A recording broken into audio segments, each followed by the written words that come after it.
Well, welcome back to the podcast. We have got another exciting Q&A. We're going to talk a lot about fasting, autophagy. We're going to talk about things you can do to support your energy levels and so much more. We love getting your questions that you guys ask us on social media, YouTube. So if you're not following me on YouTube, definitely do. Instagram, we grab a lot of questions that you guys have from Instagram. So just check it out, Dr. David Jockers. And every month with one of my health coaches, we do these Q&As. And today we've got Hampton. He is an awesome health coach, works with people all around the world, really helping them address the underlying root causes of chronic health conditions. So if you or somebody you know is dealing with chronic health issues, reach out to somebody like Hampton. He is great to work with, will help listen to what's going on, provide really helpful questionnaires, review lab testing or give lab testing recommendations, and figure out what the root cause of your health conditions are, and then work with you to customize a plan, something that you can be successful with, that's going to help you address those root causes and be on the path to getting well. So Hampton, thanks so much for joining us on the Q&A here. Yeah, thanks, Dr. Jockers. Glad to be here as always. As you said, we've got some great questions, so I'm just going to go ahead and dive in for us and see what we can answer for folks. Sounds great. All right, so let's see. We're going to start with Marcus on Instagram. And Marcus asked, how long do you need to fast to reach autophagy? I've heard some say 16 hours and others say it takes about 3 days. Is there any way to know? Yeah, this is a great question. And, at this point, we don't have actual lab testing to let us know when you hit that, autophagy threshold.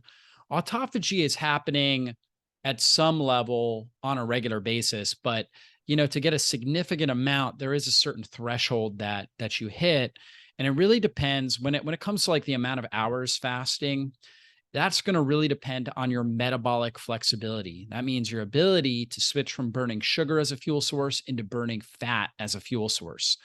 The better you are at burning fat for fuel, the less time you need to fast in order to kind of hit a state where your body's starting to increase the amount of autophagy that you're going through. And so this kind of goes into like the more that you're intermittent fasting, the better you're stabilizing your blood sugar, the lower your insulin levels, the better off you're going to be. And we know that insulin is probably the insulin is the most important hormone to track when it comes to autophagy. And so when we're looking at fasting insulin levels on blood work, the person fasts overnight, let's say 12 to 14 hours overnight, they go in, they get blood work done. We always like to see that insulin under 6, right? And so when it's under 6, we know the body is starting to burn fat for fuel, and that's good. So that's like an overnight fast. You're starting to burn fat for fuel. And so if you're very metabolically healthy, you're getting that insulin level under 6, then I would say, yeah, roughly in that 16 to 18 hour range, you're starting to ramp up autophagy. But there's different stages here. You're going to get a good level of autophagy doing that, but you're going to significantly increase your autophagy if you do an extended fast, 3, 4, 5 day fast, because now your body really needs the, protein, right? It needs amino acids to run so many different things in the body. And that's really what autophagy is. It's when your body's breaking down organelles, cellular organelles, in order to get raw materials that it can use for energy production, that it can use for creating more efficient cellular organelles. So that way you're better at burning fat for fuel. The body is built for survival, and autophagy is based around that. So when your body senses that it doesn't have, enough fuel, then it will start burning fat for fuel. When it senses it doesn't have enough amino acids, it will start breaking down proteins, right? And again, we have a lot of damaged proteins throughout our body. When we think about like in the brain, for somebody with Alzheimer's disease, or, really all of us have some level of beta amyloid. Beta amyloid is actually a protein. It's a protein that our body produces in the brain, and it plays a really important role. It's actually antimicrobial, supports the immune system. But if we get too much of that accumulating and sitting there, then we have a problem. So the body will start to break down that beta amyloid when insulin goes down, and we don't have enough amino acids in our bloodstream. So we start to metabolize it and break it down. And that's how we get rid of these, excessive amounts of damaged proteins. And that's what we do within our cells as well. We start to break down older damaged mitochondria, cellular organelles, and start to utilize those, recycle them, and basically create new, healthier, stronger, more stress resilient organelles, new, healthier, more stress resilient mitochondria. So it's really powerful mechanism of what autophagy does. And again, you're going to get some increase there if you're very metabolically flexible at 16 to 18 hours.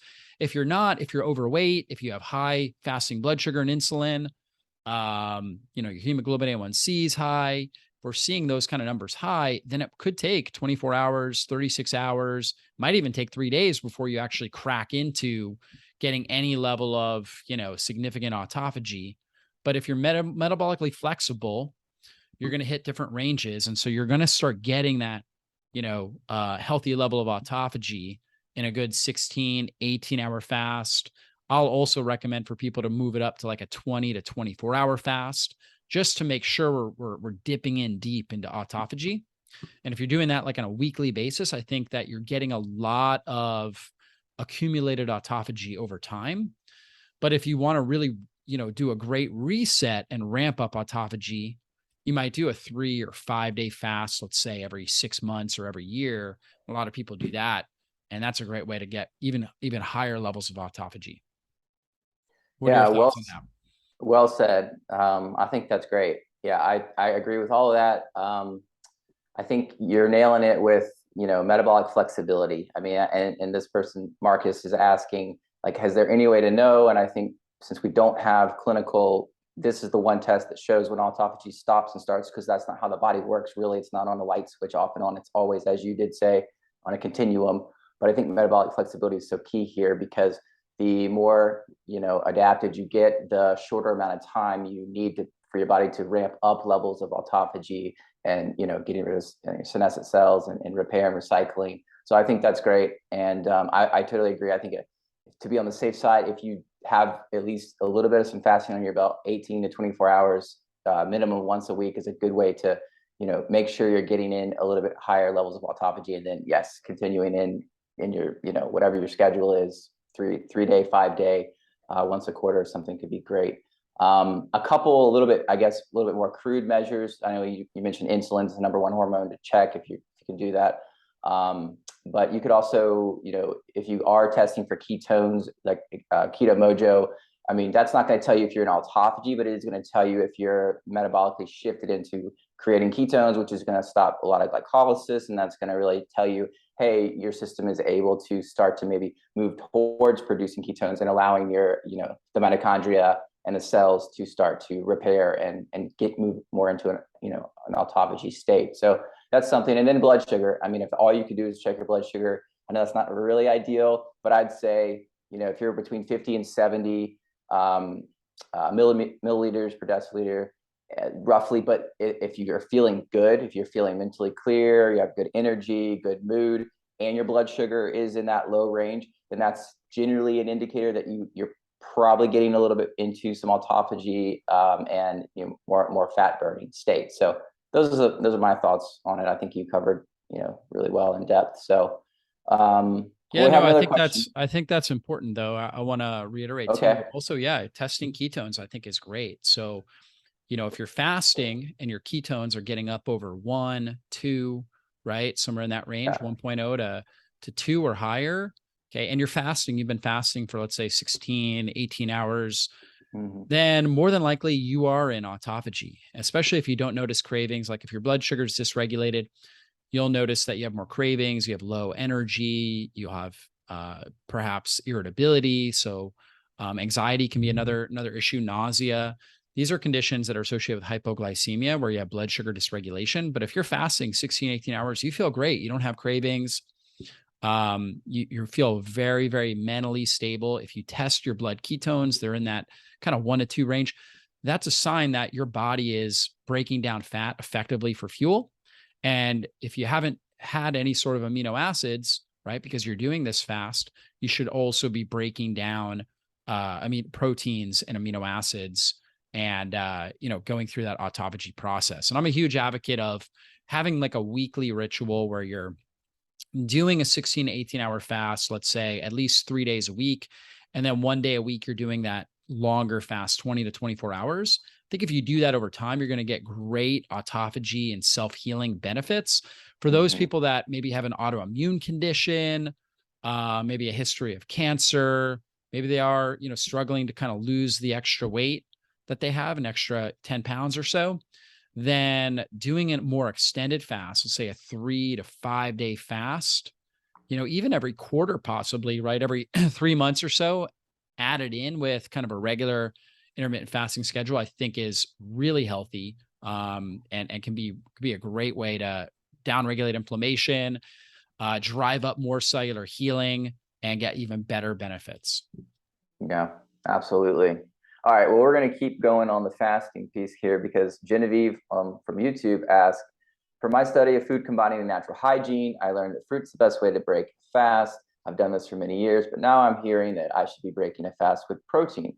What is the best way to break a fast? And then she has a tag-on question, and does consuming apple cider vinegar or lemon and lime in water break a fast? So kind of, two more Yeah. fasting pieces here. Yeah, I'll hit the last one. So apple cider vinegar or lemon, like a lemon juice or something like that. If you get like fresh squeezed lemon, there might be like there might be like 5 calories, in Hmm. 2 tablespoons or so. It's basically nothing. And the acidity in there helps blunt your any sort of glycemic impact that you would have with those 5 calories or possibly 1 gram of fruit sugar in there. So not to be concerned about that. I know when you look at like the nutrition label on organic lemon juice, which I use all the time because I use it as a salad dressing, you look at that, 0 calories. So that's not going to break a fast. It's not sweet. So you're not going to get the cephalic or the brain response to something sweet like you might with stevia. That's a 0 calorie sweetener. So apple cider vinegar, same thing, no calories in that. So those aren't going to blunt, or they're not going to negatively impact the fast. In fact, that could actually improve the fast because both of them have postbiotics in them, which are basically breakdown products of fermentation. Or, lemon doesn't actually have specific postbiotics, but it has antioxidants in there, right? And the sourness in general actually helps stimulate the vagus nerve. And the apple cider vinegar has acetic acid, which is a postbiotic. And so both of those can have a positive effect on the microbiome. And they actually help to stabilize blood sugar and bring down insulin. So you can have a great benefit there. So no, those are not going to break a fast. Now, as far as like what the best food is to break a fast, it depends on how long you're fasting, first off. I mean, that's the first question to ask. Second thing is, what was your digestion like pre-fast? So if you're doing a shorter fast, like a 24-hour or less fast, okay, then you really don't need to concern yourself with, okay, we need to break it with fruit. I need to have, protein. Really just eat a good solid meal. I know Hampton and I are both big fans of a lot of protein, good healthy proteins in your meal, polyphenols, healthy fats, fiber, right? So you can just have a normal, healthy, nutrient dense meal if it's under 24 hours. Once we get above 24 hours, you may want to consider, and it really, again, it depends on your pre-existing digestion to begin with. If you've had a lot of digestive issues, then you might want to consider, breaking it with maybe some bone broth or a smoothie, right? Doing something that's liquid, like pre-digested or super easy to digest. Fruit is very, very easy to digest. So that makes sense. You could also do it with fruit. Although if you just consume a whole bunch of fruit without any sort of protein or anything like that, you're going to have high blood sugar, and then your insulin is going to come out. And, an hour or two later, you're not going to feel so good. And so it's good to have the fruit with some protein in that case. And again, that could just be like a fruit smoothie with, a good quality protein powder that's easy to digest. So the longer you're fasting, the more consideration you need to take when you're breaking that fast. So 3, 5 day fast, you're going to take more consideration as far as, okay, we're going to break it with a smoothie or with bone broth or something like that. The shorter your fast, the less consideration. You're just focusing on nutrient dense meals, like a real food meal with healthy fats, proteins, fiber, polyphenols, all the good stuff in there. Yeah, fantastic. So we said, duration is really important. That's key. So for me, I'm thinking the same thing, like context wise, duration, but then also what kind of fast are you doing? I mean, we don't, I guess we could assume you might be saying water fast here, and just what should you break it on, introducing some kind of food. But if you're doing a bone broth fast, if you're doing, greens juice and some bone broth or just water, that depends. And then context of why you wanted to fast. Let's say this was a 3-day fast. And you're wanting to do these periodically to support fungal overgrowth and support candida, to get rid of some of that microbial imbalances, then sure, it might not be the best thing to break it with more fruit or more sugar based carbohydrate rich items, and you might want to prolong that ketogenic adaptation or autophagy, and just continue to maybe start with some egg yolk, maybe do some bone broth, maybe do a little bit of some fermented vegetables or something, and you can just kind of keep riding that keto adaptation and fat burning phase that you're in for a little bit longer. That's one example. Or if you did a longer fast, like a block fast, sometimes if you get to 5 days, stem cells really start to kick in and proliferate. So if you keep that on going with just going right into a little bit more of a ketogenic style diet, then that can prolong the benefits that you got. So I think it depends on the context of why your fasting is important.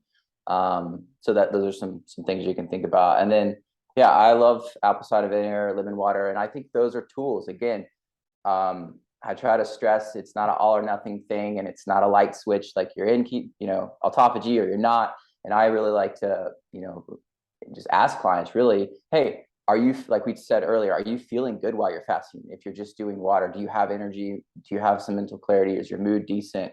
And if not, adding some of the apple cider vinegar or lemon water, and if that perks you up, that gives you a little bit, allows you to get some minerals in, some potassium, a little bit of just trace minerals from mitochondria, and you feel great, then that's actually going to be, in my opinion, better than if you weren't and you're just suffering through it. And maybe on paper you might not be getting as much autophagy, but I would argue you are, because you're not disrupting other systems of the body that are having to kind of take that overburden of released metabolic waste and microbial die off, and just so that would be my kind of thoughts on the matter there. Yeah, that's good. And you can even, when you're fasting, especially doing an extended fast, you're more likely to have electrolyte deficiencies and need to support your electrolytes. So you can even do, I know we have like a little homemade electrolyte drink recipe on our website, but it's basically a little bit of salt, maybe some lemon juice, or if you don't do well with lemon, you can do apple cider vinegar, and then a little bit of like potassium bicarbonate, right? Just a little bit of that in there. And that can make a big difference for a lot of people, especially some people, as they're fasting also will notice acid reflux. I've had people say that, like, hey, it's like I fasted for 2 days and all of a sudden I've got acid reflux. And so the bicarbonate will help blunt that. And that's also a sign that there's some die-off going on in your gut. And the postbiotics that you may get from something like apple cider vinegar have been shown to be very helpful there for relieving that. So that's very, very helpful. And then going back to the other question as well, as you're doing an extended fast, particularly for somebody that's, let's say, older, if you're young and healthy, I've seen younger, healthier people in general, they'll do a 5-day fast and break it with, a steak and feel fine. Right. Right. Whereas as you get older or more inflamed, let's say you've got, autoimmune disease, you've had irritable bowel, you've been through chemotherapy, things like that, then you want to be more gentle with how you break the fast. And the things that tend to take the most digestive energy or be the hardest for your system to digest are going to be red meat, right? Any sort of like heavy starch. I mean, think about oatmeal, breads, potatoes, things like that. And then raw vegetables, right? Particularly raw, like cruciferous vegetables. So your broccoli, cabbage, things like that. When it's raw, that can also be tough to digest. So usually what we'll do is we have a ratio where for every 2 to 3 days you fast, you take 1 recovery day. And during that recovery day, you're consuming broths, maybe really well-cooked soup. So you can still consume meat, but you want the chicken, for example, to be like, boiled down to where it's kind of flakes off the fork, right? It's really tender. Mm. Same thing with the vegetables. You're having carrots or even potatoes in there. If you were in a soup, you want it to be really, really tender, and just really soft. That's really important.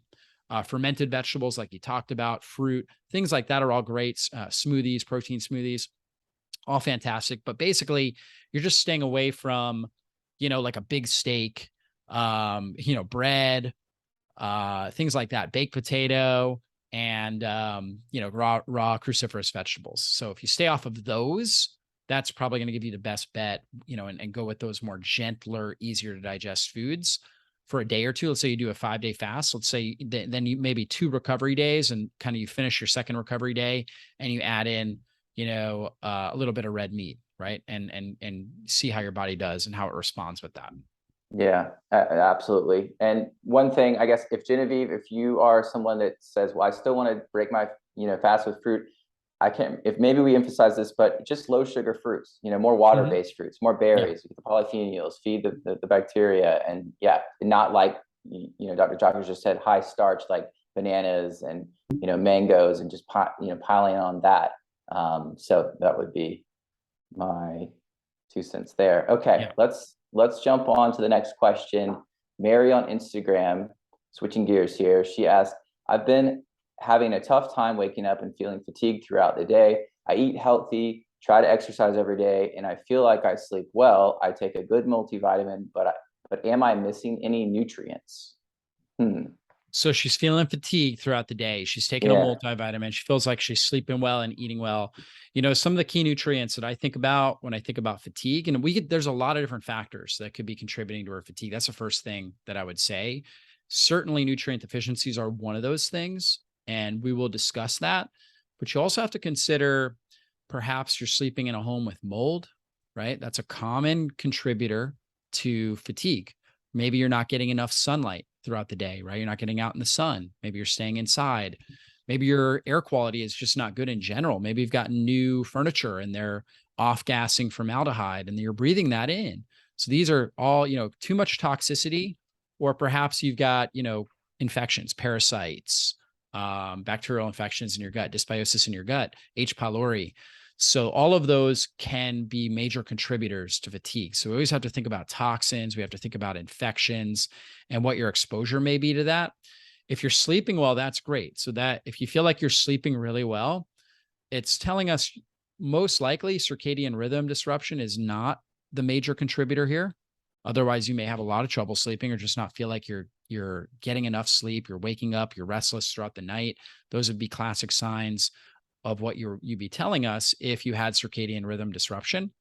So we can't fully rule that out. I'd like to know more. However, for the purposes of this conversation, we'll just say, okay, sleep is good. We have to look at toxins. We have to look at infections, and then we can look at nutrients, right? And one that jumps out would be iron. Perhaps for a lot of people, they're anemic or they're trending in an anemic manner.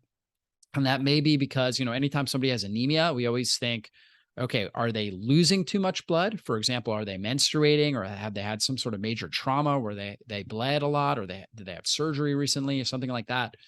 Heavy menstruation is the number one reason why for women that they will end up anemic. But number two is just not absorbing enough iron, right? So she may be a vegan and not consuming enough heme iron from animal products. And that's a common contributor. Or she may have an infection in her gut, or poor, just malabsorption in general, maybe a history of celiac disease.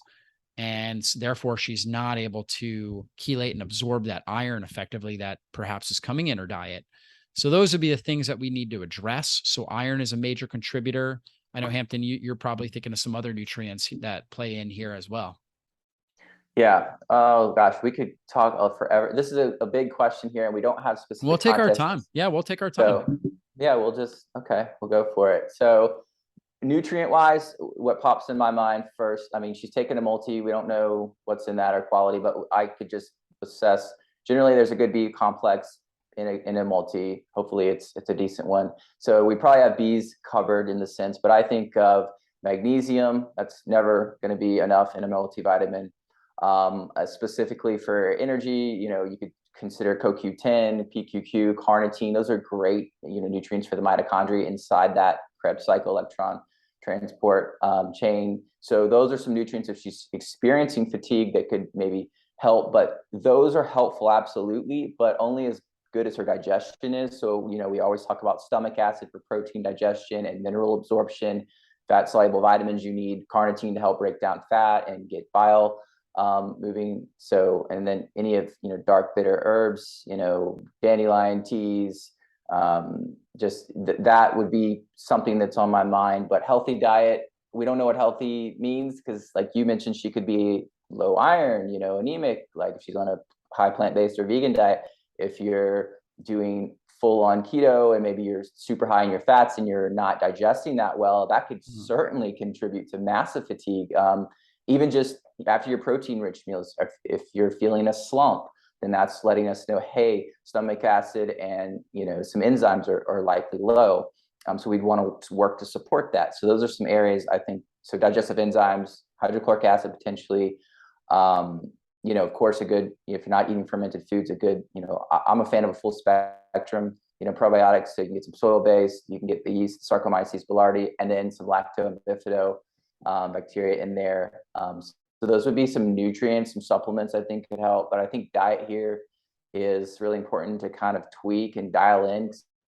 If you're sleeping good, then we want to look at, well, what are you eating and how are you digesting it? How are you feeling really within the last, within an hour after you eat? And that would give us a better indicator of kind of where your metabolism is or isn't working ideally. And then we could kind of, tailor in some more of these specific nutrients. But I think in general, like a magnesium, some enzymes, potentially HCl if protein digestion seems to be a trouble. And then B vitamins would kind of be your base mitochondria, respiration, kind of energy units or nutrients that I would recommend off the top of my head. Yeah, for sure. You're absolutely right. And biggest things I always look at first off are definitely iron and what like hemoglobin levels look like, hematocrit. So when we're looking at the blood work, we're looking right at that and make sure that that you would be getting enough oxygen to the cells, because that's really what the red blood cells do. But you have to have enough hemoglobin, which is a protein within the red blood cells that, basically holds on to oxygen. And so iron is the key mineral for that. So that's why I mentioned iron to begin with. Vitamin B12. I see a lot of people low in B12. They start supplementing with like a methylated B12 and immediately they notice improvements in their energy. And sometimes people have an autoimmune issue where they're breaking down, where basically their body is targeting, their immune system is targeting this key protein within our stomach called intrinsic factor, which is critical for the absorption of vitamin B12. And if that's the case, then it's harder for you to absorb B12 from your food. And so sometimes taking like a sublingual form where it dissolves under your tongue, gets right into your bloodstream, bypassing digestion can be really, really helpful. But we can look at B12, we can look at homocysteine and make sure that's under 9 for sure, ideally around 7 or so on the blood work. And, that will let us know what your B12 levels, basically, that's going to help us understand, are you absorbing B12 and utilizing it? So if you're looking at your serum B12, it should be up over 800. Okay. That's what we always want to see. And I'll see a lot of people are saying, well, I'm taking a multivitamin and their B12 is like 400. Okay. And it's usually not flagged on the blood work until it's, I believe, under like 250. And so it's not flagged, but it's certainly low, and you're not getting enough of what B12 does, which is, important role in methylation, helps protect nerve endings, very important for energy production. So those are key things to look at. I also see fatigue associated with low zinc. So zinc deficiencies we'll commonly see, especially if somebody had like a viral infection, because when you have an infection, you typically are depleting zinc. Zinc is really key for stopping viral replication within a cell. So people will have an infection, like for example, COVID or something like that. They'll deplete all their zinc. They're not supporting their zinc levels, and maybe they're not producing enough stomach acid to absorb it very well, not eating enough good, quality grass-fed animal products, wild-caught fish, whatever it is, but they're not getting enough zinc, and they can have fatigue with that. And then you mentioned magnesium. That's another key one that we see very commonly deficient. So Yeah, you mentioned a lot of different nutrients. I just wanted to touch again on some of those. But if you're dealing with fatigue and you feel like you're doing a lot of these things right, I would definitely recommend reaching out, getting a functional health coach, somebody like Hampton here to help look at labs, assess, really take a deep patient history and understand all the different components that are going on in your lifestyle and your history. And then also be able to look and assess any labs that you have and come up with a customized health plan to help you really get to the root cause. Yeah, I'll just add in that's great with a full comprehensive blood analysis. That way, like we can look at a full iron panel and we can see what ferritin stores is. We can see what your serum iron is. We can correlate that with homocysteine, and we can look at all these markers. And in addition to that, we can look at we talk about a full thyroid panel and see metabolically how your thyroid's doing, and if you're struggling to produce thyroid hormone, or are there gut infections that are, negatively affecting thyroid hormone conversion in the gut and in the liver? And then we touched on nutrients, magnesium, zinc, retinol is another one that you need. Of course, everyone knows iodine, selenium, these minerals that maybe the multivitamin, the forms are not bioavailable, and your body's, you think you're getting it, but it's not getting into the cells. So those are some other things that if we do a full comprehensive blood analysis, we can really fine tune and see thyroid, iron panel, inflammation markers, biomarkers, nutrient markers, B12, all those things. Well, B12, we can kind of see where it's at on the blood, but overall we can get a great picture. So that's something to consider if you want to kind of tweak things. If you feel like you're doing, as Dr. Jockers said, all these things really well and just can't figure out some of the fine tuning things. So that's where testing is very helpful. Okie dokie, let's go to, forgive me if I cannot pronounce this name right, Trabaka on YouTube. You mentioned eating the collagenous regions of meat. You said eat the joint capsule, but isn't that bone? ? Please share a few examples of these regions. Yeah, so I think what they were referring to is, I know in previous Q&As or in videos, I've talked about when you look at a chicken wing. So, a lot of people order chicken wings. I enjoy chicken wings. You probably do as well, Hampton. But the actual meat, the protein component of the chicken wing, is not the healthiest component. It's actually within the joint capsule, right? So the joint capsule itself is full of collagenous proteins that are really healthy for the body. And so the joint is kind of like a transition point between bone and muscle. So that's where the tendon, the ligaments are. The tendon connects the muscle to the bone, and the ligaments connect bone to bone, basically. And so they're all kind of surrounding this joint, and it's basically, like the little legs for the chicken. So it's a ball and socket joint, and it is definitely edible. Okay. It's a little bit more crunchy. Obviously, it's more crunchy than meat, but it's definitely edible. And so if you have healthy working teeth, I mean, you can easily chew it and crunch it down. Now, obviously, there's a component of the bone that's, very rich in calcium that you're going to have a hard time with unless you boil it down significantly, which you could if you're making chicken soup or something like that.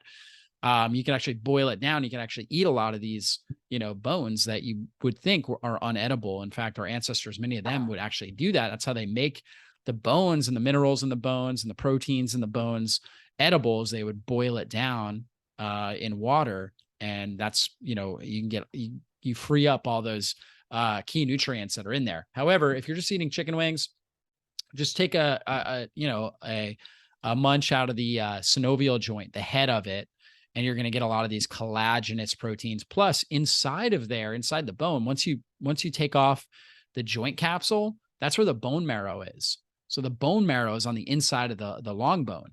And so then you go ahead and you just kind of suck at it, and you'll get some of that bone marrow out. And it doesn't taste bad. It actually tastes quite good.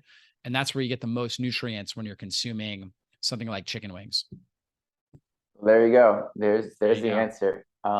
Yeah, I guess I normally just get it from, we cook bone broth or meat stock or whatever, and it infuses into the water. And yeah, sometimes I'll chew on it, but I guess getting it in is great, but we're not saying like chomp down and try to eat half of the chicken wing and just nibble on it to taste, get some of that in your mouth. You'll get more of the nutrients is what we're saying here. And if you want to eat it, go for it. right? Yeah, Just and don't choke. actually chewing on kind of the gelatinous regions, this is something our ancestors did.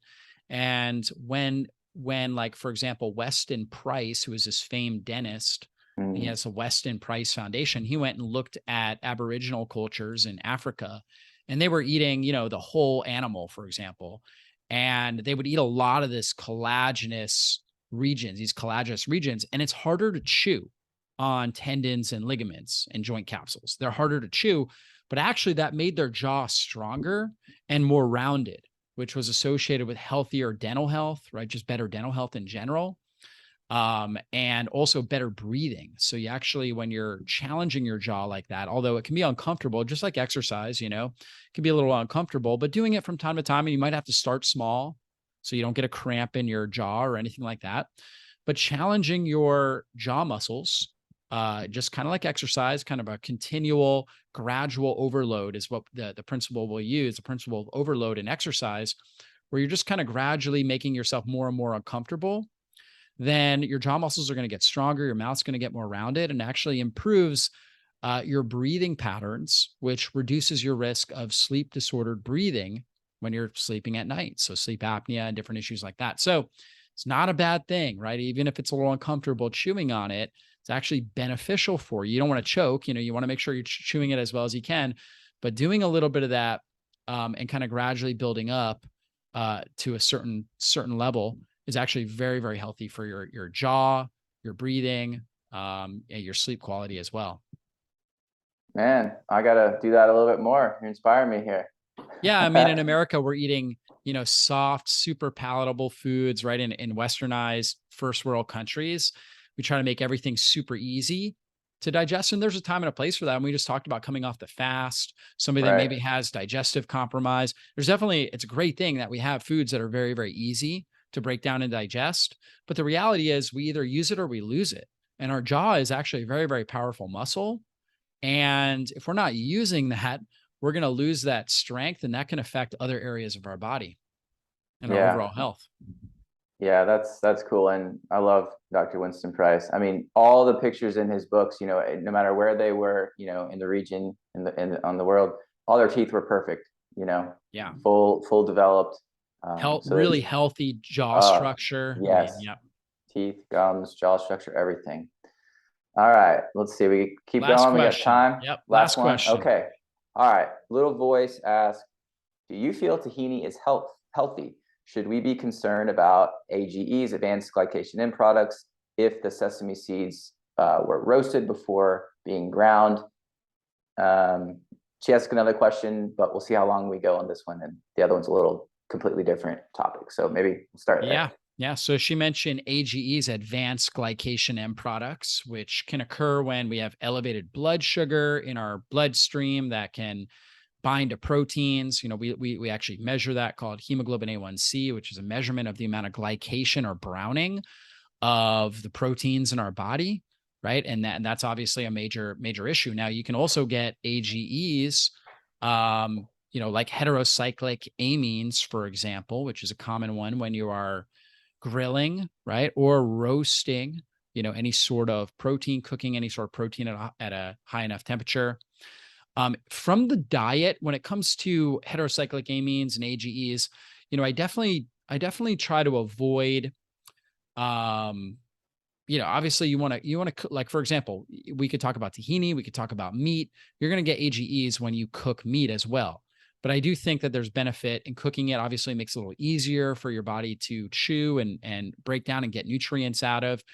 You don't want blackened meat, so you don't want to barbecue meat to the point where it's blackened.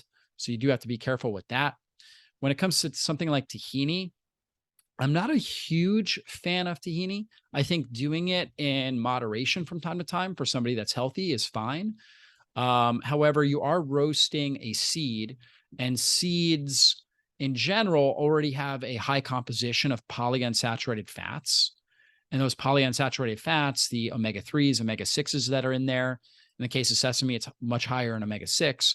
And so you're going to damage those fats, and those damaged rancid fats can cause problems in your body. So I'm much more of a fan of a raw tahini, if you're going to go with tahini, than a roasted. Although again, I don't think roasted tahini is the worst food. I mean, there's obviously a lot worse foods. Going to Krispy Kreme's and getting a donut is a lot worse than roasted tahini. I just don't think it's as good as getting a raw tahini. And the one way that you address the AGEs or the heterocyclic amines that you might get from these things is combine them with antioxidant rich foods. So like with meat, you want to have, you can marinate it in, let's say, lemon juice and extra virgin, high polyphenol, extra virgin olive oil. And then from there, you can have a big salad with it, right? And you can do something along those lines. Same with tahini. So tahini oftentimes is used, for example, to make hummus. And so if you're using like a good extra virgin olive oil, high polyphenol, extra virgin olive oil in the hummus, that's great. I've also told people if you're making like a homemade hummus, put turmeric in there, right? Turmeric is a really powerful herb, gives a little orange color to it, but it's powerful anti-inflammatory, tons of polyphenols in there to help quench oxidative stress that you might get from the AGEs. So that's another strategy, or eat it with, fruits and vegetables, things like that. So tahini, kind of like a nut butter, can be good on apple, for example, or strawberries or whatever it is. So if you're having it with antioxidants, I don't think that that's that bad. I think that's, a lot better. It's a real food. I would consider it a real food, although getting raw tahini is going to be a lot better than the roasted tahini. Yep, my thoughts exactly. Eat it in moderation, not all the time. I think the biggest thing here is the omega-6, omega-3 ratio, linoleic acid. You touched on it. Seed oils, you don't want any seed oils oxidized because they become rancid and they become inflammatory and oxidative, to our cells. So eat it with, if it was roasted, yeah, eat it with, the antioxidants. But if it's a raw one, you don't have much to worry about. I just wouldn't overdo it because again, we get plenty of omega-6s. Focusing on omega-3s usually helps most people kind of balance out. So those are my thoughts on tahini. I like tahini. My wife eats it. Yeah, she eats it with apples. I like it just a little, like with the olive oil and some lemon in a salad sometimes.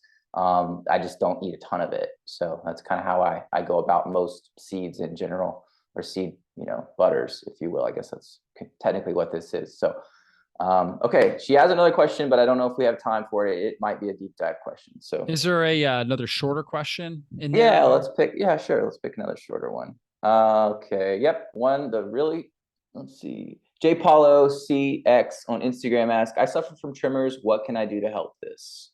So tremors is a neurological disorder and very much associated with, so again, we got to go back to toxicities, infections, and potential deficiencies and circadian rhythm disruptions, right? So people that have tremors, like for example, we know about Parkinson's tremors, but there's a whole bunch of other tremors. There's essential tremors, there's resting tremors. There's a lot of different types of tremors and causes for tremors. And some people are more genetically prone to having tremors than others. But, whenever somebody has have tremors, I start thinking, okay, toxicity affecting the brain. So I think mold and mycotoxins, perhaps, perhaps heavy metals. So maybe they have mercury amalgam fillings. Maybe they've had a history of vaccines that were high in aluminum. And so those would be things that we want to look at and consider.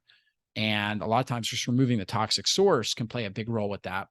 When it comes to different nutrients, then I'm thinking, again, a lot of the same ones we talked about: magnesium, vitamin B12, both of those play a really important role in neurology. So I'm thinking perhaps, a little bit of magnesium, some B12, of course, we want to look at labs, things like that. But those can play a really big role with improving tremors. Omega-3 fatty acids have been shown to help improve there. Things that help reduce inflammation in general, curcumin would be one. So we talked about that with turmeric, right? Curcumin is the main polyphenol in turmeric, or the most well-studied one. So that can be really helpful here. Things that help support glutathione, like N-acetylcysteine, can be very helpful, or like a liposomal glutathione can be very, very helpful. It's our body's master antioxidant. So all of those can be super helpful.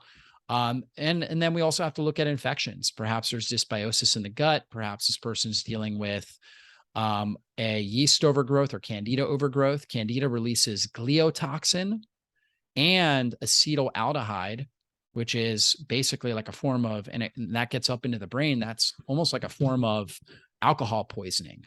So yeast are releasing acetaldehyde and gliotoxin. Glio affects the glial cells in the brain, which are kind of the immune / lymphatic component of the brain. So it affects those, it damages them, causes widespread brain inflammation, which can lead to something like tremors. So candida overgrowth, perhaps parasites, or just dysbiosis in the gut can be contributors. Lyme disease, a lot of people with Lyme disease, where you have a bacterial infection that's in the blood, and it can also harbor in different tissues of the body, like in the brain, that can also trigger tremors. So these would all be things that we'd want to look at and consider. So there's no real major low-hanging fruit. Okay. We want to really address all of those things. But if you are dealing with tremors, that's like a red flag sign that you want to work with a functional health coach. Like if you're dealing with that, you want to get to that early and quickly, and find the root cause, address that, and to the point where your tremors substantially improve, if not completely go away. Okay. Because that is telling you, if you're having the tremor, it's telling you your brain is on fire. There's inflammation. It's coming from somewhere, right? And it's only going to get worse unless you get to the root cause and get it addressed. Yeah, absolutely. And that's where testing is very helpful too. We can look at a GI stool map and see what's going on in the microbiome. We can look at organic acids to see metabolism as well as microbiome. And those can be fantastic tests to see. A mycotoxin test to really, as Dr. Jockers is saying, get more of a fine-tuned area of where we need to focus on that might be the root cause for a lot of this neurological inflammation and disruption that's resulting in this tremor. So that's really helpful. A few nutrients that I think too. I mean, I think you mentioned magnesium, but I think choline is really helpful, especially with the methylation cycle. Really big with neurotransmitters. The neurocommunication in between the cells. What else? CBD is another one, along with turmeric, that can be a nice combo for inflammation. What else? We talked about the gut, so binders is definitely going to be helpful, potentially if there's mycotoxins and things like that. And then hydration and minerals are really important because the nervous system conducts electricity, basically. So we have to be hydrated and have water in and out of the cells to move the nerve signals, and we have to have minerals to activate the enzymes for all of that information sharing and biochemical processes to be going on in the body. So there's a bunch of good trace mineral supplements you can get. Fulvic and humic mineral concentrate are great to use as well. Pinch of sea salt and water. So really, stress, hydration, and minerals, I think, is a foundation pillar that you can do regardless of what, if you have a test in front of you or not. Those are some really important things to focus on as well. Yeah, that's great, Hampton. So again, if you're dealing with tremors, again, it's a red flag warning sign. So definitely time to take action.